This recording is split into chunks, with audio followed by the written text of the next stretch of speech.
Hello friends, मैं धारणा वापस से आपके लिए वीडियो लेकर आई हूँ और आज हम बात करेंगे शुगर की। जैसे कि मैंने आपको इससे पहले वाले वीडियो में एक्सप्लेन किया था कि हम सिम्टम्स को पकड़ने की कोशिश करेंगे कि क्या वो सिम्टम आपके अंदर है और फिर हम उसे इम्प्रोवाइज करने की कोशिश करेंगे ताकि हमें कोई भी ऐसी बीमारी ना हो जैसे कि साइलेंट हार्ट अटैक्स या डायबिटीज या फिर डायबिटिक कोमा।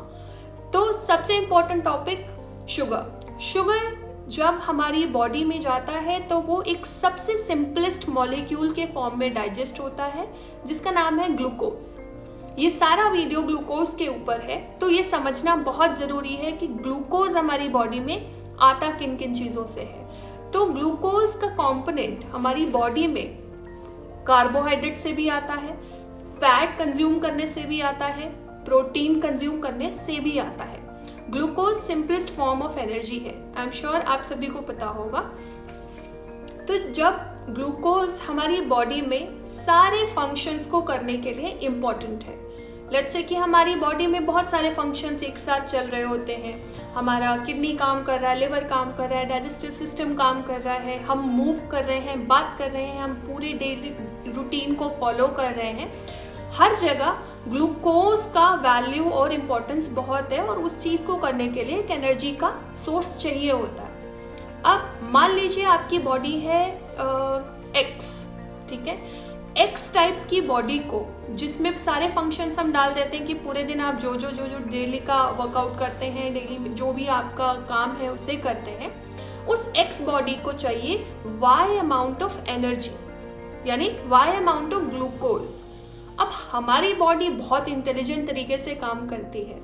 अगर हमारी बॉडी में ग्लूकोज की कमी यानी एनर्जी की कमी हो जाती है तो हमारी बॉडी ऑलरेडी एक ग्लूकोज सेंटर यानी कि एनर्जी सेंटर प्रिजर्व करके रखती है, लाइक एन इमरजेंसी। तो जैसे मैंने बताया, एक्स आपकी बॉडी है, बॉडी का रूटीन है, और वाई अमाउंट ऑफ एनर्जी आपको डेली के काम करने के लिए चाहिए, ठीक है। अब ये एनर्जी का सोर्स हम कार्ब्स, प्रोटीन्स और फैट से ले रहे हैं जितना रिक्वायर्ड है।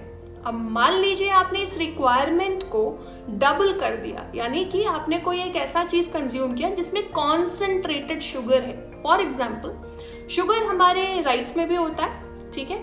राइस को कंज्यूम करने से मान लीजिए आप 1 ग्लूकोज निकल के आता है, पर वहीं आप 1 चम्मच राइस लेने की बजाय 1 स्पून पेस्ट्री का ले लें तो ये जो 1 ग्लूकोज का मॉलिक्यूल आना था ये 3 ग्लूकोज के मॉलिक्यूल के बराबर आएगा, ठीक है। यानी कि बॉडी में ओवरडोज हो जाएगी ग्लूकोज की।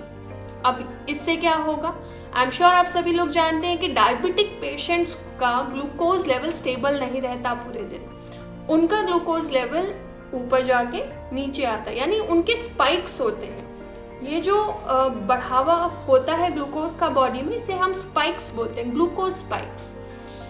अब उनकी बॉडी में तो हम समझ सकते हैं डायबिटिक पेशेंट का ग्लूकोज स्पाइक क्यों हो रहा है, पर आपको पता है कि आपकी बॉडी में भी ये ग्लूकोज स्पाइक हो रहा है यही सब करने से। अब मैं इसको थोड़ा और डिटेल में बताती हूँ। अब आप समझ गए कि आपकी बॉडी में ग्लूकोज स्पाइक हुआ 1 चम्मच पेस्ट्री खाने से, ग्लूकोज का लेवल बढ़ गया। जब ग्लूकोज एकदम हाई यानी सबसे ऊपर की स्पाइक होती है, सबसे ज्यादा स्पाइक होती है, तो एक हार्मोन रिलीज होता है बॉडी में जिसका नाम है डोपामिन। डोपामिन वैसे बहुत आसानी से रिलीज नहीं होती, ये प्लेजर हार्मोन है। Anything that gives us pleasure, तब जाके हमारे ब्रेन में डोपामिन रिलीज होता है और ये हमें खुशी का एहसास देता है। ये सेम चीज बहुत इजीली मिल जाती है जब हम एक स्पून शुगर लेते हैं या 1 scoop of anything which is concentrated in sugar ले लेते हैं। अब डोपामिन रिलीज हो गया, ठीक है।